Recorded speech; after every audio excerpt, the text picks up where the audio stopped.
Todas las revoluciones, sin excepción, pasan siempre, como lo he repetido muchas veces, por 4 etapas. La primera es indudablemente el adoctrinamiento y la preparación ideológica de esa revolución. La segunda etapa es la toma del poder, porque esto se realiza siempre desde el poder. Una revolución que quiera ser profunda y trascendente, cualquiera sean las formas en que se la realice, tiene indudablemente que ser preparada antes de la toma del poder, para realizarla desde el poder. La tercera etapa, que denominaremos dogmática, es la reafirmación ideológica y el proceso doctrinario de realización.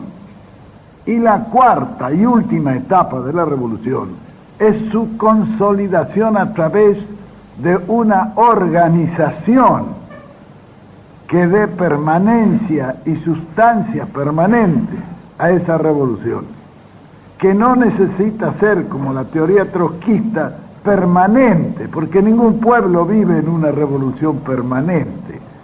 Las revoluciones son etapas de transformación, pero no pueden ser lo permanente. Esto lo podemos ver nosotros en ejemplos en la historia, en las revoluciones más trascendentes y más importantes. La Revolución Francesa, la etapa doctrinaria son los enciclopedistas y su trabajo.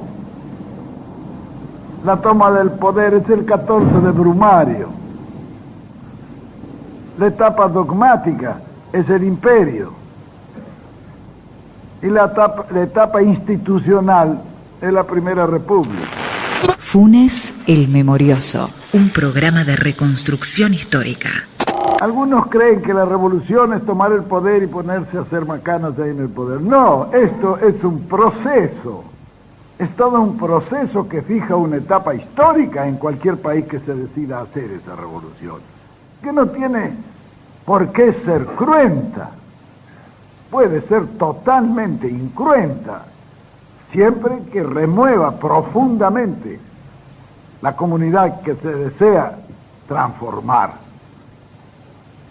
En la etapa nuestra, bueno, nosotros hemos estado durante muchos años luchando, hicimos un primer intento, tomamos el poder, es el poder el que nos posibilitó el adoctrinamiento del pueblo argentino, es el que dio lugar para fijar una ideología.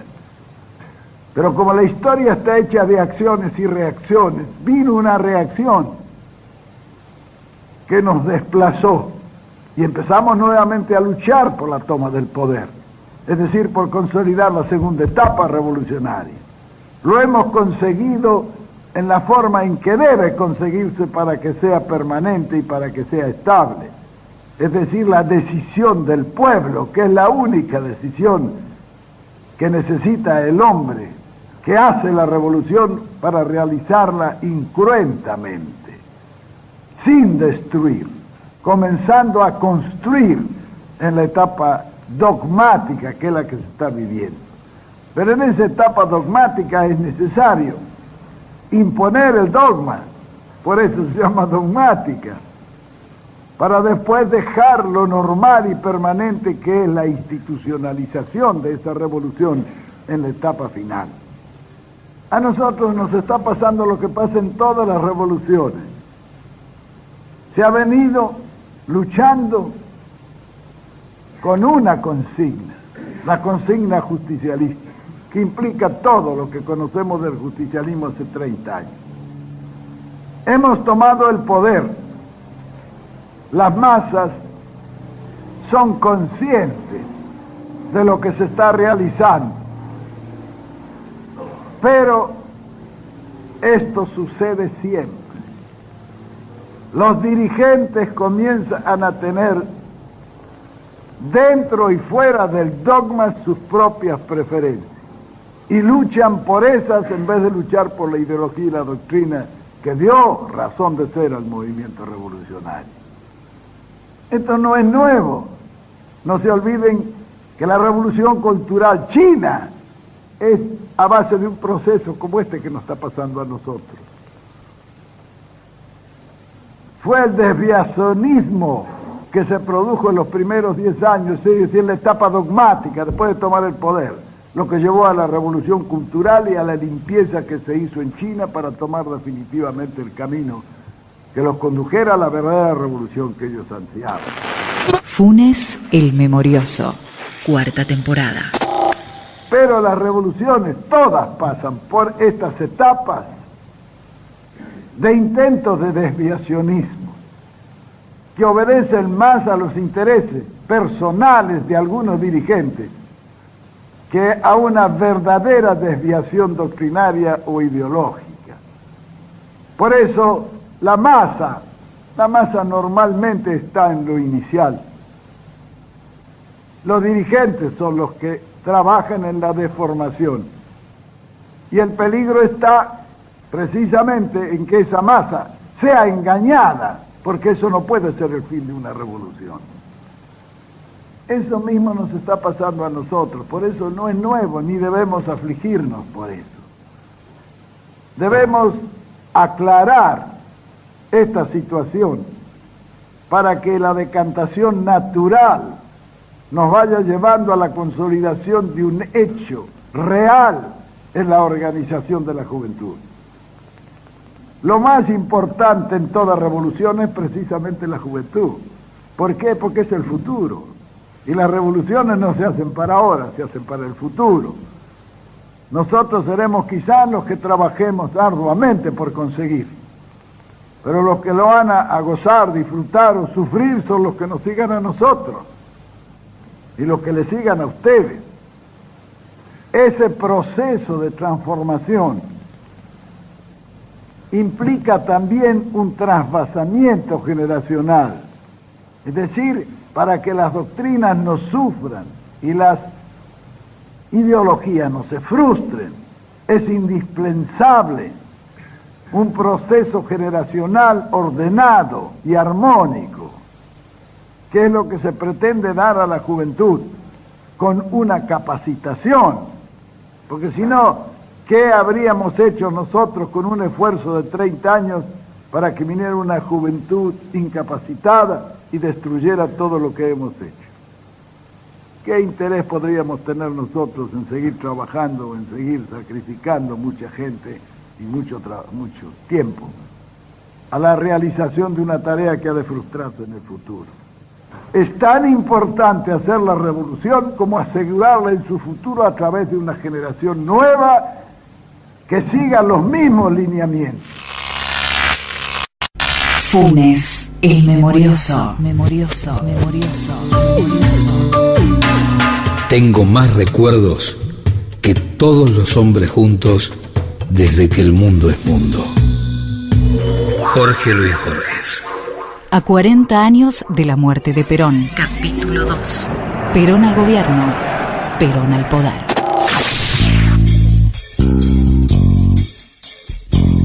El gran fenómeno que alimentó la vuelta de Perón fue la militancia juvenil.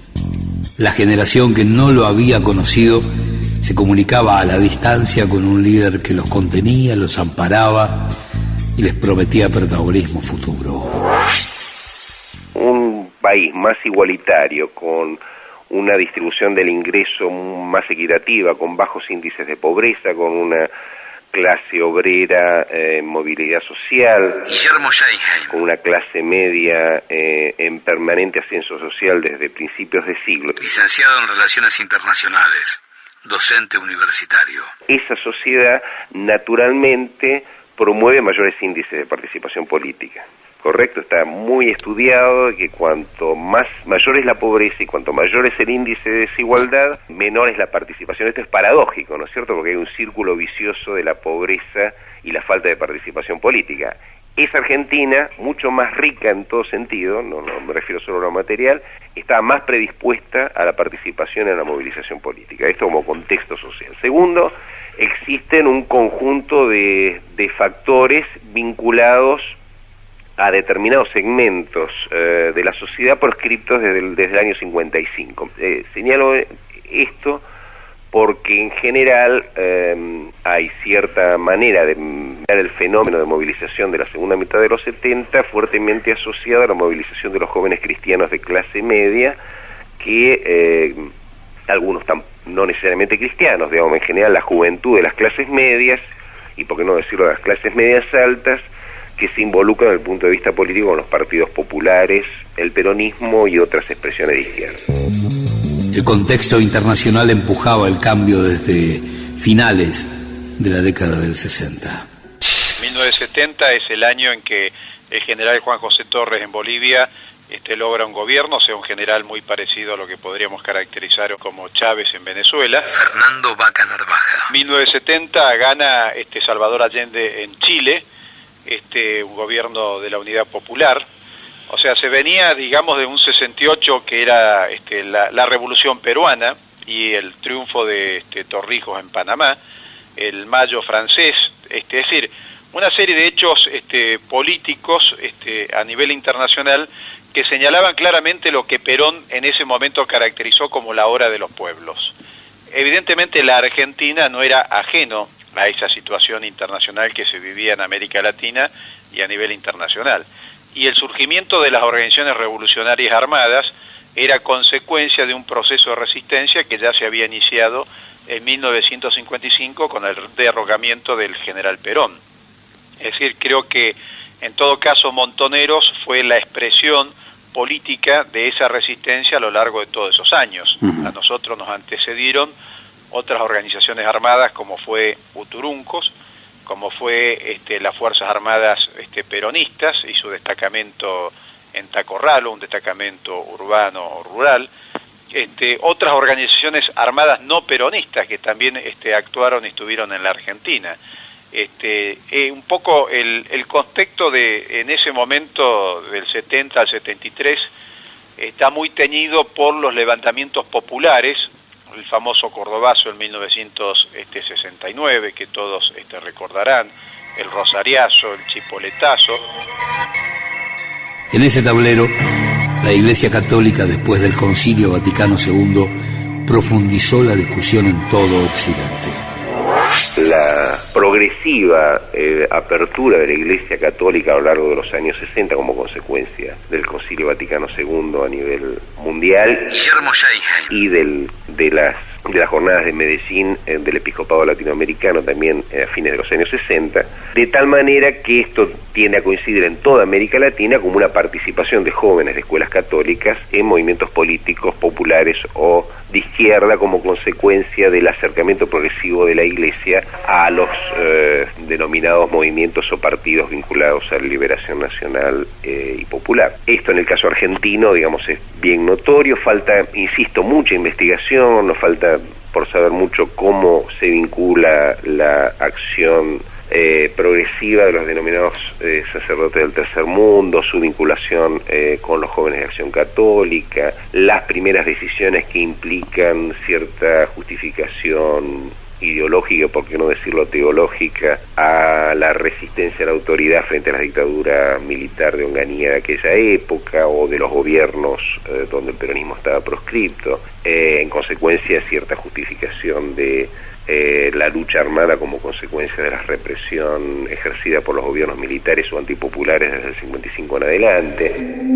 A la Argentina política se había incorporado la lucha armada. Más allá, digamos, del seguramente explicable situación donde las estrategias de lucha armada eran entendibles desde el punto de vista de la situación de falta de respeto a la voluntad popular y de represión ejercido por las Fuerzas Armadas y de Seguridad a partir del año 55, lo que realmente sorprende es la falta de horizonte republicano al final de la pelea. Y esto, digamos, uno podría decir de que de los expresiones vinculadas a un pensamiento marxista o, por qué no decirlo, guevarista, era posible de ser entendido, dado la propia naturaleza de su ideología, pero lo que sí decididamente merece reflexión es cómo aquellos fenómenos más vinculados a la experiencia del peronismo o al movimiento peronista no tenían un horizonte de construcción de un orden democrático, paradójicamente como el que sí Perón intentó plantear a los argentinos, decididamente de manera incomprendida,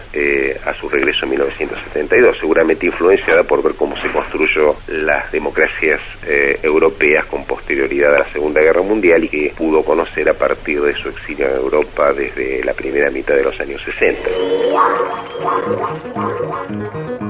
El duelo Perón-Lanusse había comenzado 20 años atrás, cuando a fines de septiembre del 51 estalló el levantamiento que lideró el general Benjamín Menéndez. Pero su antiperonismo venía de cuna. Eran dos personas distintas. Perón se sentía cómodo con los humildes. Antonio Cafiero. Se sentía cómodo con los trabajadores.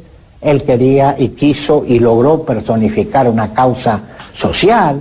Lanusse no, Lanusse tenía un viejo prejuicio elitista que lo condujo durante toda su vida.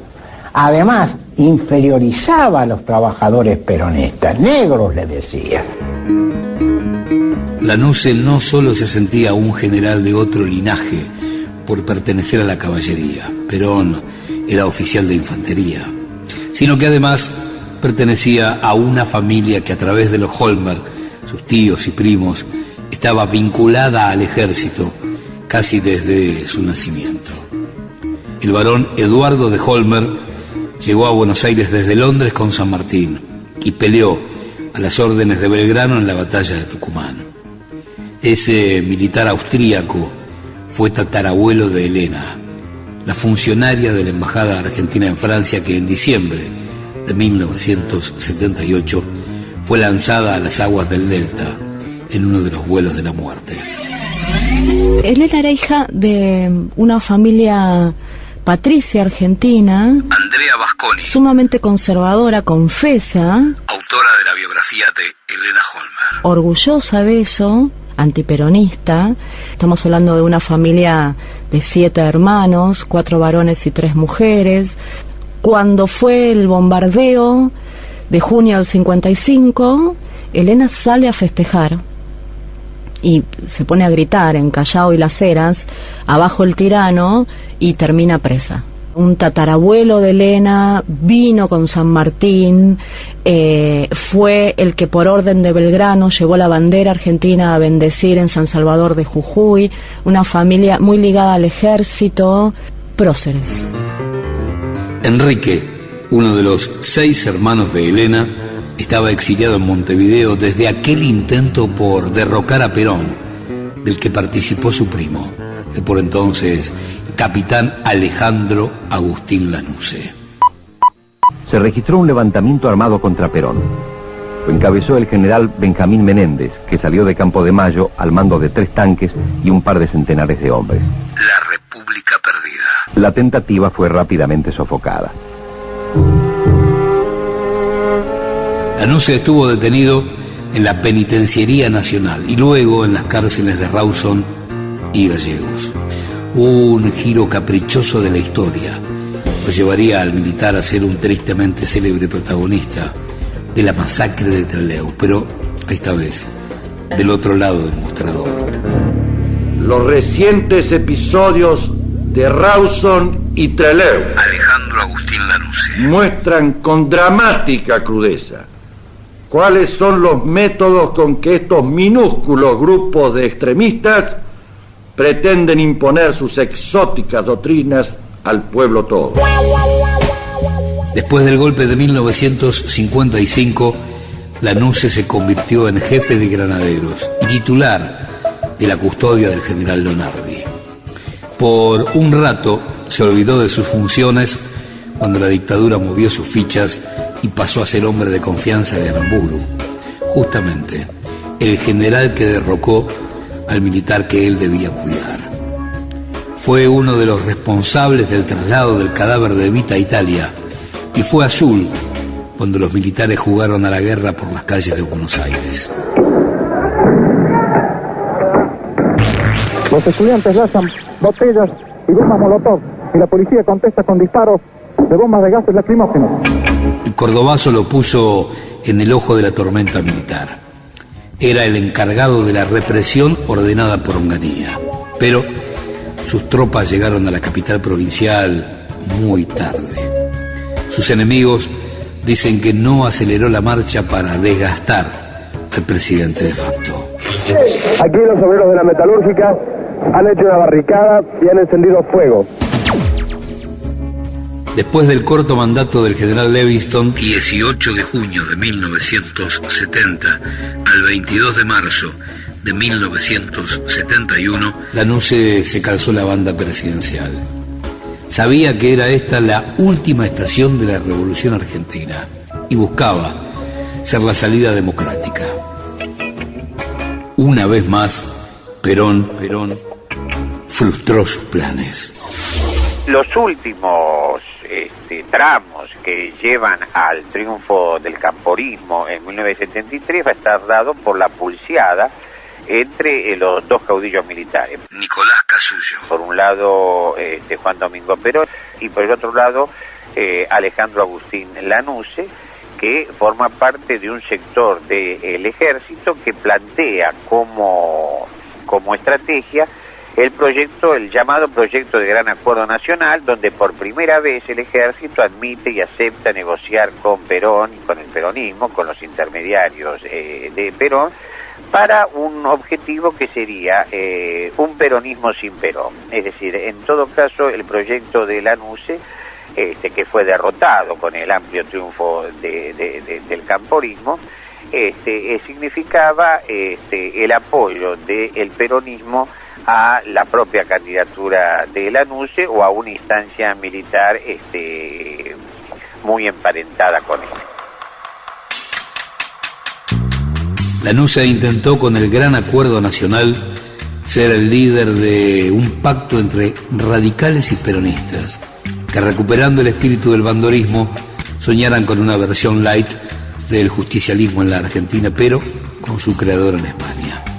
Para eso nombró ministro del Interior a un viejo dirigente radical bonaerense que había sido presidente de la Cámara de Diputados en tiempos de Ilia, Arturo Morroig. Le repito que este es un proceso que recién comienza. Estamos dentro del primer capítulo. Yo no sé si ya el primer capítulo podrá contener o no podrá contener determinadas medidas. Esto lo dirán los acontecimientos. Nosotros hemos marcado un rumbo y estamos caminando en esa dirección. Buscó seducir a Perón, pero el viejo general aceptó en Madrid cada una de las ofertas que le hacían los enviados de Buenos Aires: devolución del cargo militar, sueldos atrasados, retiro de los cargos judiciales en su contra y el cadáver de Evita. Pero el líder no entregó nada a cambio. Él, por ser presidente, hubiera hecho cualquier cosa. Se hubiera abrazado con Perón, si Perón le hubiera permitido el abrazo. Perón nos despreciaba, en el fondo tenía un profundo desprecio por todo lo que era el peronismo, ¿no? A comienzos de 1972, Lanusse estaba dispuesto a quedar cara a cara con Perón. Y es cierto que lo estamos escuchando muy a menudo, todo el país, pero en las últimas horas ha circulado una versión insistentemente, en el sentido de que producirse el anunciado regreso del expresidente Perón, usted mantendría una conversación con él ese mismo día en horas de la tarde. Así como tengo paciencia para aguantarlos a ustedes, voy a tener paciencia y hacer lo que sea necesario por la paz y por la grandeza del país. Hasta tragarme el sapo de hablar con Perón. ¿Más claro? Después de Trelew, todo cambió. Lo que sucedió en la Argentina en agosto del año 72 con los fusilamientos de Trelew marcó un cambio radical en el escenario político argentino. Eduardo Anguita. La decisión del gobierno de Lanusse de fusilar gente que estaba detenida y bajo la orden de un juez, como fue el caso de los 19 guerrilleros que habían escapado de la cárcel de Rawson y se habían entregado en la base Almirante Sar, significó, un vuelco fundamental. Significaba que la juventud no solamente había tomado la decisión del camino de las armas, sino que había mostrado su decisión al entendimiento y en ese sentido la entrega de las armas con los canales de televisión, con los periodistas y con el juez federal de Rawson, significó para el pueblo argentino la cabal comprensión de que esa juventud estaba dispuesta no solamente a dar su vida, sino también a negociar un cauce político.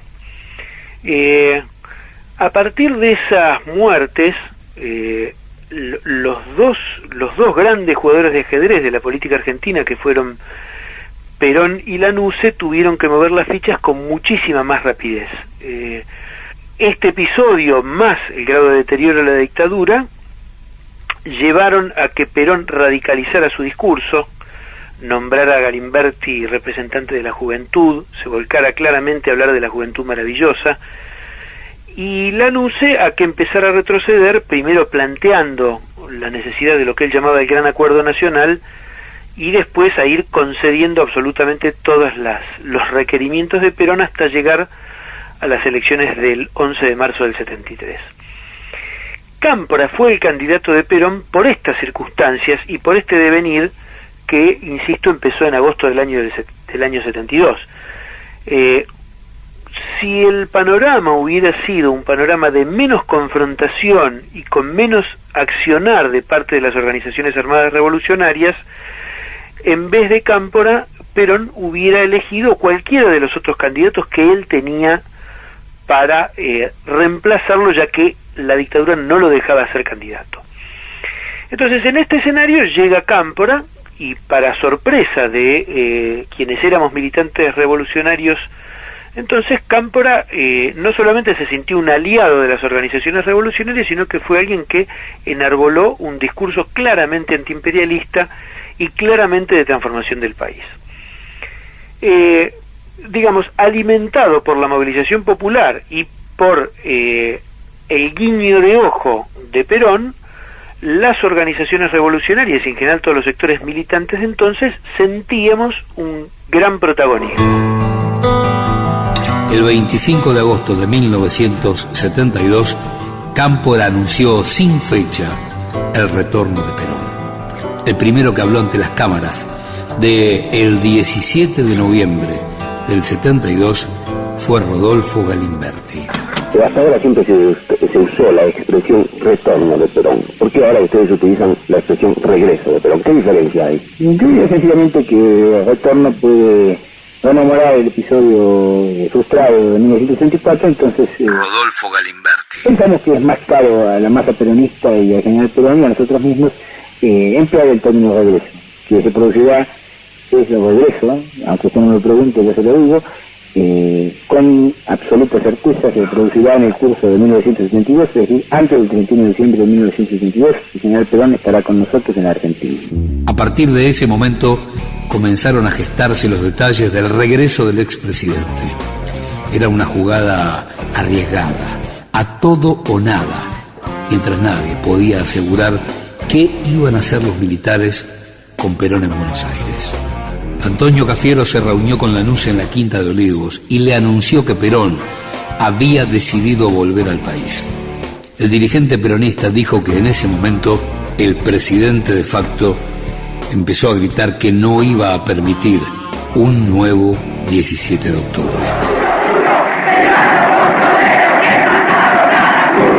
Están los compañeros, los gloriosos compañeros de la FAP, la FARC, los montoneros y los descamisados, que son sencillamente las primeras expresiones armadas de la política revolucionaria que lleva el conjunto del pueblo peronista, que son los primeros compañeros que nos están señalando el camino a armarse para traer al general Perón.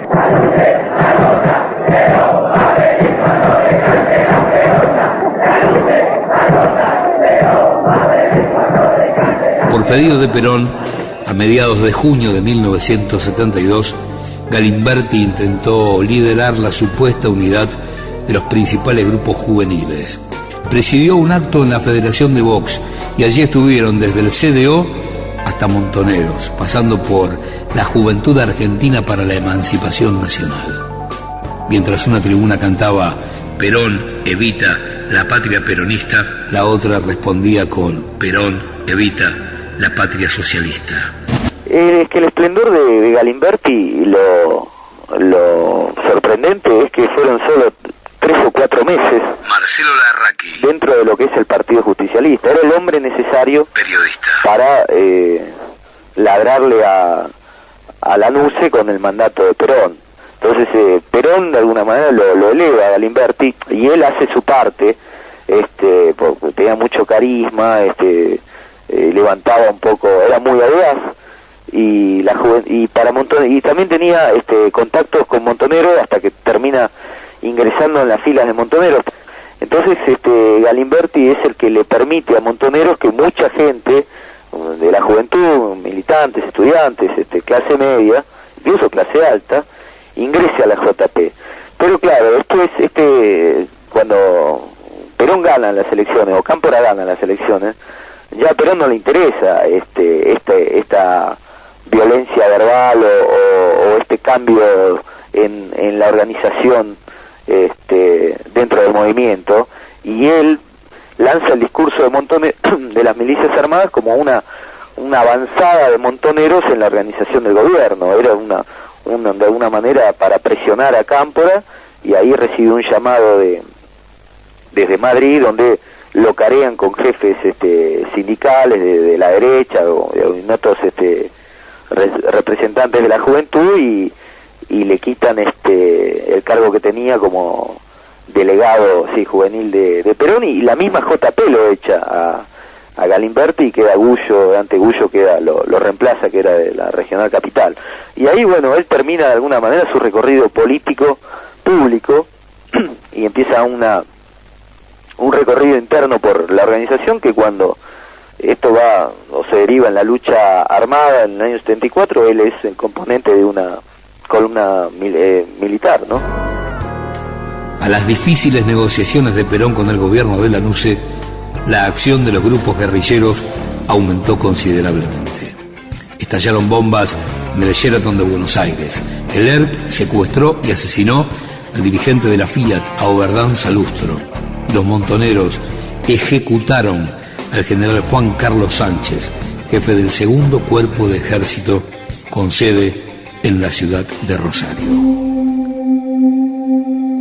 No compartimos y reprobamos José Ignacio Rucci y el asesinato del general Sánchez. Enérgicamente toda acción que esté centralizada al asesinato o al crimen para lograr con ello objetivos que son de todo el pueblo.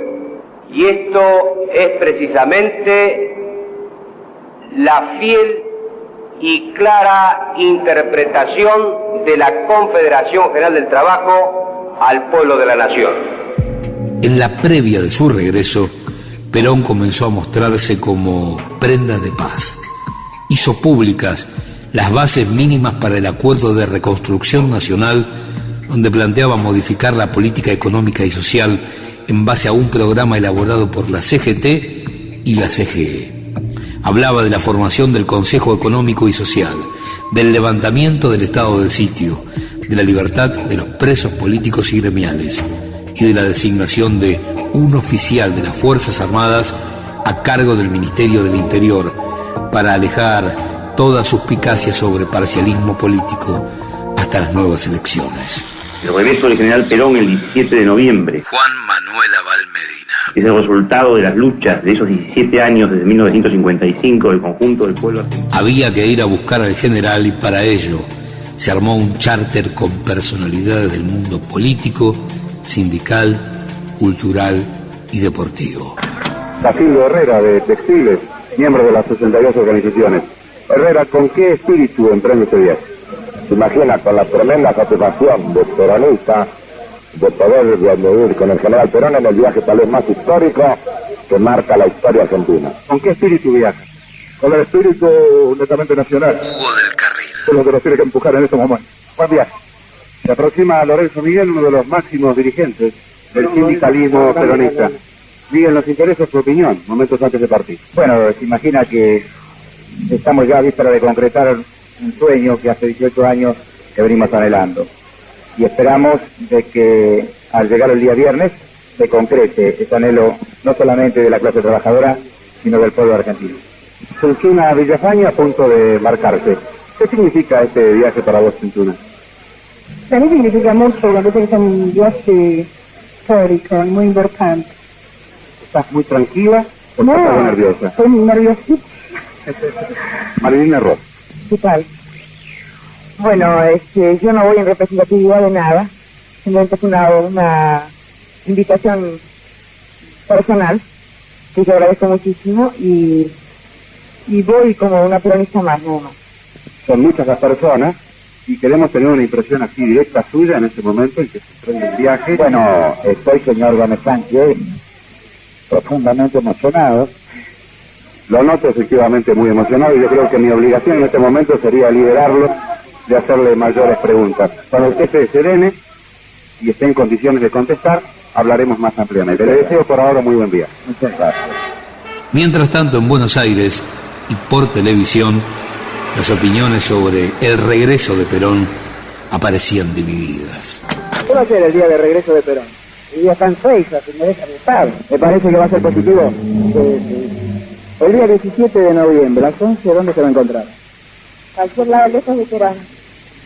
¿Le parece que puede ser un día positivo? Un día desgraciado, hasta desgraciadamente. ¿Por qué? Porque bueno, Perón, ¿le parece poco? El 14 de noviembre, Perón viajó a Roma desde la capital española. Se reunió con el primer ministro italiano, con Giulio Andreotti, y brindó una conferencia de prensa. Alguien recordó en los 90 que en Fiumicino el general dijo que entre los pasajeros de aquel charter seguramente estaba su sucesor. Es lo mismo que dijo Perón cuando nos estábamos embarcando en Fiumicino para el retorno del general. Carlos Menem. Éramos como 70, 80 los dirigentes, los gremialistas, dirigentes políticos, gremialistas, profesionales, artistas que había ahí.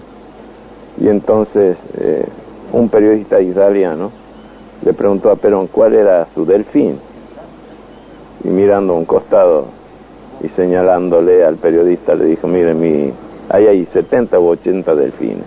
Es un acuario. De ahí va a surgir mi sucesor. Y bueno, surgí yo como sucesor de Perón. Y el 16 de noviembre, junto a una comitiva de 127 personalidades del peronismo, que estaba encabezada por su delegado personal, Héctor Cámpora, y que había llegado desde Buenos Aires para acompañarlo, sale de Roma rumbo a Buenos Aires para reencontrarse con su pueblo, finalizando un exilio de 17 años. En pleno vuelo, el periodismo argentino registró la palabra de María Estela Martínez de Perón. Habló de sus deseos de paz para el futuro inmediato, mientras las imágenes mostraban a su lado la emoción de su esposo. Para pedirle a los argentinos que se den la mano para que podamos levantar entre todos este gran país. Que dejemos los odios y los rencores y que no pensemos ni siquiera en nuestras ideas políticas, sino en que todos somos hermanos y en que todos somos argentinos. Aquel 17 de noviembre, el ejército y la policía cerraron todos los caminos a Ezeiza. 35.000 efectivos. Pero el pueblo desbordó el cerco que buscaba impedir que el peronismo se reencuentre con el líder y comenzó la represión. El expresidente bajó de la aeronave, se subió a un automóvil que recorrió pocos metros y bajó nuevamente para pararse bajo el paraguas de Rucci y saludar a la prensa y a los que habían ganado la terraza del aeropuerto. Luego Perón fue trasladado por las Fuerzas Armadas al hotel de Ezeiza. Según Cámpora, la dictadura tenía detenido al general. El Movimiento Nacional Peronista manifiesta y denuncia ante la opinión pública que en este momento el general Perón está preso. Según el jefe del operativo de seguridad, era tal el desorden que reinaba en los alrededores del aeropuerto que si salía no había garantías para la seguridad de Perón. Aquel oficial de la Fuerza Aérea era Osvaldo Cacciatore, por entonces jefe del Estado Mayor Conjunto. Lucharon y volvió. Perón en la Argentina, 17 años después. Capítulo 2. Yo creo que el Perón siempre fue el mismo. Hasta el 72 nosotros nos encontramos con una situación de respaldo de Perón a nuestra lucha. Yo recuerdo muy bien... Fernando Vaca Narvaja. Después yo fui protagonista de la fuga de Rawson, de Trelew. Recuerdo muy bien esas palabras de Perón que tiene para los compañeros nuestros que cayeron, que fueron tomados prisioneros y posteriormente asesinados cobardemente en la base Almirante Sar de Trelew. Un Perón, digamos, combativo y un Perón dispuesto, digamos, a transformar este país. Perón que intenta, que llega a la Argentina el 17 de noviembre de 1972, es ese Perón que estaba dispuesto a transformar la Argentina. Y esa jornada la produce la tendencia revolucionaria, la produce la juventud, esa juventud peronista que fue, recuerdo, salvajemente reprimida en esa columna enorme que venía de la zona sur. Y ese Perón en el 73 que no puede llegar a tomar contacto con su pueblo el 20 de junio en los hechos de Seiza, toma distancia, va tomando distancia a esa tendencia revolucionaria porque supone que la responsabilidad fundamental de ese enfrentamiento se debía a lo que él llamaba el apresuramiento de la tendencia revolucionaria, ¿no? Y toma más partido evidentemente por los sectores del peronismo ortodoxo, pero insisto, creo que la situación también lo sobrepasa a Perón. El tema es que Perón viene físicamente ya muy desgastado, con muchos años, y el peronismo había parido una nueva generación muy joven. O sea, tenemos que posicionarnos en ese momento histórico, año 1972, año 1973. La edad de nuestra militancia en general estaba entre los 21 y los 24 años, ¿no? O sea, un Perón muy viejo y una generación de militantes políticos, dirigentes políticos, con una representatividad social y política importante, muy jóvenes. A mí me parece que en realidad hubo siempre un gran error muy ombliguista por parte de los argentinos, Eduardo Anguita, de intentar ver un Perón en primavera y otro en invierno, uno a la mañana y otro a la noche. Yo creo que en esto hay que hacer análisis históricos un poco más profundos, y en ese sentido uno pierde quizás el plano corto, pero obtiene una mirada que sea comprensible a la época del mundo que vivía esa Argentina de la transición. Me parece que el Perón de siempre fue un Perón que nunca dejó de ser militar, que nunca dejó de pensar en la conducción política fuera de los partidos políticos de lo que él llamaba la democracia liberal. Entonces constituía un modo de conducción donde tenía una conducción sindical férrea del unicato bandorista, tenía una conducción política táctica en función de con quién tuviera que negociar, dado que estaba proscripto, y tenía una serie de grupos empresarios y económicos con los cuales hacía negocios para mantener su presencia y atar sus futuros planes.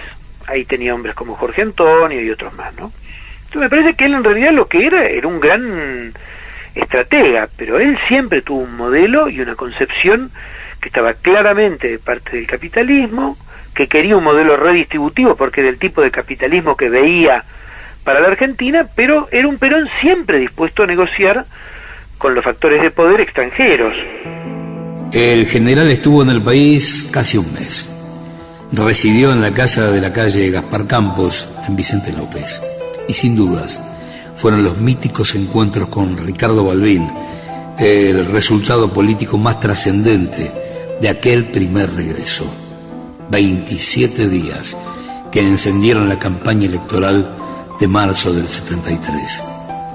Desde el 17 de noviembre, miles de militantes que jamás lo habían visto en el mítico balcón de la Rosada peregrinaron para saludarlo. Integrantes del Club San Lorenzo de Almagro a Juan Domingo Perón. Bueno, simplemente estar un rato con él, decirle lo que sentimos, cuánto lo queremos y lo necesitamos en este país, y en fin, dedicarle este triunfo sanlorencista. José Sanfilippo. ¿Se han dedicado el triunfo de ayer? Sí, la verdad que sí. Sanfilippo, perdón, ¿de qué pueblo es Perón? Bueno, es un poquitito de todos. Pero nosotros, fundamentalmente, esta visita fue estar a su lado en un momento en que debemos apoyarle en todo sentido, como él nos apoya a nosotros. ¿Cuántos jugadores de San Lorenzo vinieron acompañando a usted, Sanfilippo? Bueno, estuvo Glariá, Coco, Piris, Carone y Ayala. ¿Por qué vienen acompañados por Rucci, Sanfilippo? Bueno, pienso de que con el señor Cámpora y el señor Rucci nos acompañaron para poder llegar aquí, ¿no? Si no hubo ningún motivo especial, por supuesto. Simplemente acompañarlos. No, acompañarnos simplemente. ¿Por qué no vino el resto de los integrantes del equipo de San Lorenzo? Bueno, eso no sabría decirle. Simplemente 4 o 5 muchachos nos encontramos con Rucci de pasada y le manifestamos el deseo de poder saludarle y así lo hicimos. ¿Sanfilippo opinó del partido River San Lorenzo?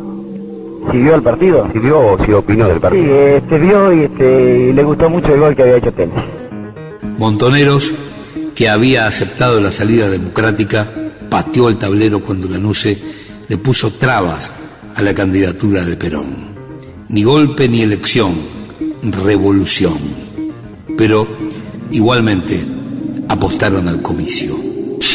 En el contexto de América Latina, creo que la guerrilla de Montoneros, la organización armada, Fernando Vaca Narvaja, la organización político-militar de Montoneros, como querramos denominarla, fue la única guerrilla de América Latina que planteó la salida electoral como opción política.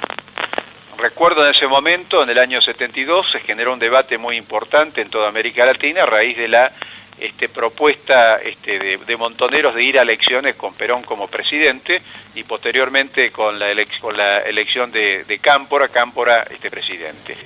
Lo que no pudieron fue adecuarse a los tiempos de paz después de votar.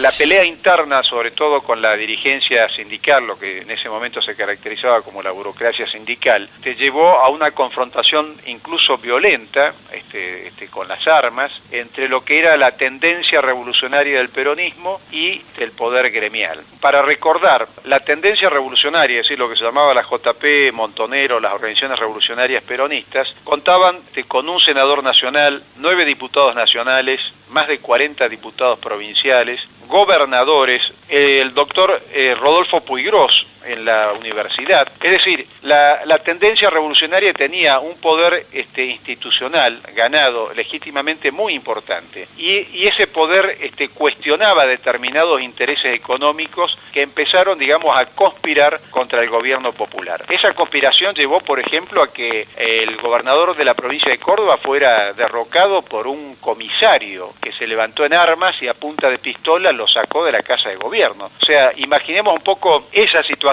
Creo que es la que va motivando la renuncia de Cámpora y la necesidad de que Perón asumiera el gobierno para poner un poco de control o tope a ese debate interno, a esa pelea interna, a esa lucha interna que se estaba dando dentro del peronismo. Desgraciadamente, Perón tampoco pudo ponerle freno a esa lucha interna dentro del peronismo. Eso se reflejó el 1 de mayo de 1974, donde ahí se ve claramente la división en el movimiento nacional y se ve claramente cómo esa división termina favoreciendo los intereses oligárquicos que van conspirando tanto a nivel internacional como a nivel nacional contra el gobierno popular. Finalmente, solo las Fuerzas Armadas peronistas dejaron la lucha cuando Perón lo pidió. El caso de los movimientos guerrilleros más vinculados históricamente a la primera resistencia de los años 60, me refiero básicamente a las Fuerzas Armadas peronistas, la FAP. Guillermo Scheinheim. Que tenía una tradición de autoidentificarse claramente como integrantes del movimiento peronista desde, digamos, principios de la década.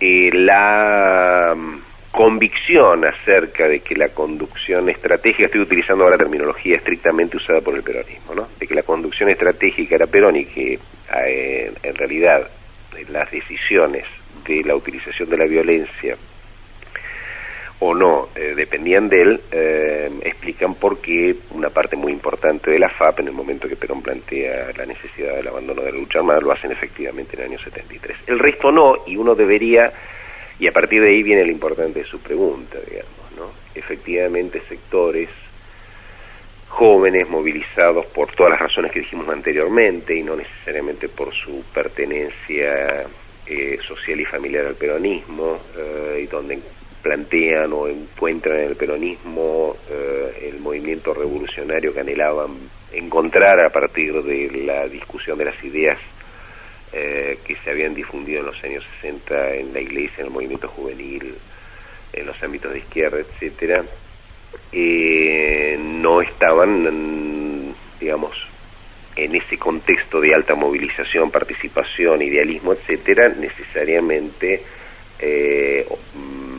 con actitud de aceptar sencillamente el abandono de la lucha armada. Seguimos de memoria. Recordar. Funes el Memorioso en 750.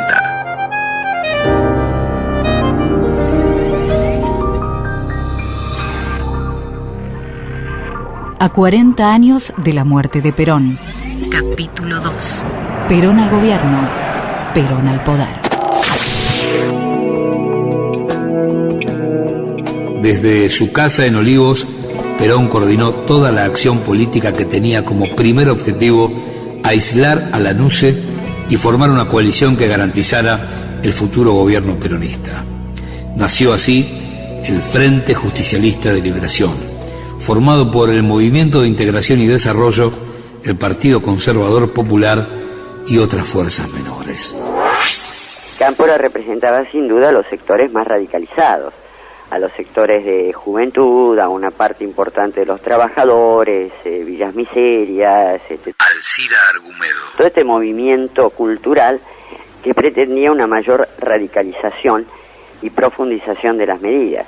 El tema es que sin duda Cámpora representaba muy claramente a los sectores que habían llevado adelante la mayor movilización, pero tenía reticencias muy fuertes en el campo de el sindicalismo tradicional y sobre todo sectores de la derecha peronista que también comenzaron a emerger con fuerza en ese proceso. Cámpora de alguna manera estaba dispuesto a entregarle el gobierno a Perón, él se consideraba como una transición para neutralizar esta proscripción que había sufrido Perón, pero el tema básico me parece que es el intento de radicalización de ciertos sectores de la juventud y en especial de los grupos armados en momentos en los cuales Perón percibía que se estaba diseñando esta restauración conservadora, ¿no? Y yo creo que es ahí, en esa figura de Cámpora como representando a estos sectores y el intento de Perón de hacer una alianza muy amplia,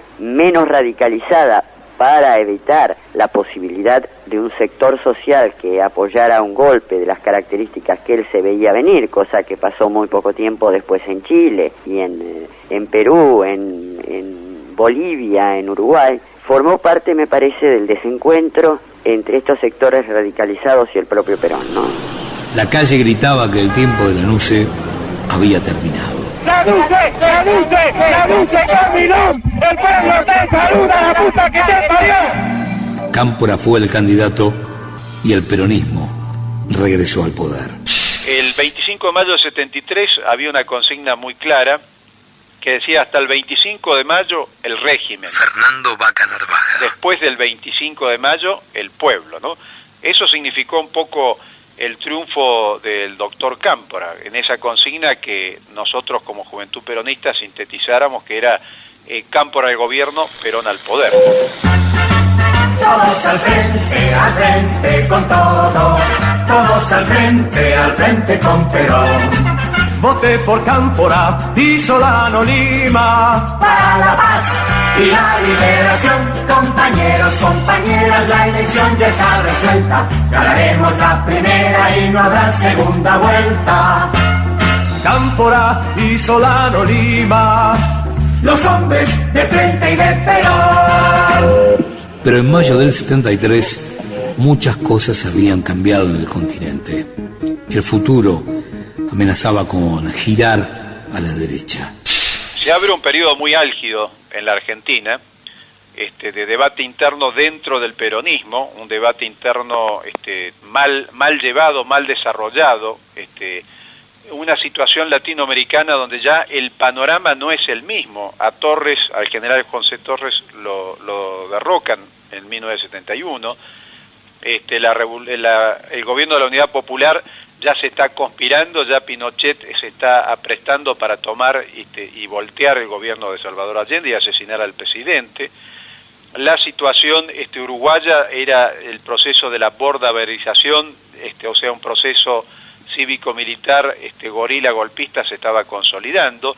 Es decir, cuando renuncia Cámpora y asume Perón a la presidencia, ya el contexto de América Latina, estábamos rodeados de dictaduras militares en la Argentina. Ya el contexto, la relación de fuerza era absolutamente distinta y se estaba imponiendo la famosa ideología de la seguridad nacional. En ese panorama, en esa perspectiva, el gobierno de Cámpora en la Argentina dura 49 días, es decir, un suspiro. Y el general Perón, cuando asume la presidencia, no llega a cumplir los 9 meses, es decir, se vive un momento en la Argentina muy álgido, muy rápido, casi una fotografía, ¿no? Después de los 49 días de Cámpora, en la Casa de Gobierno, asomó la derechización de todos los sueños.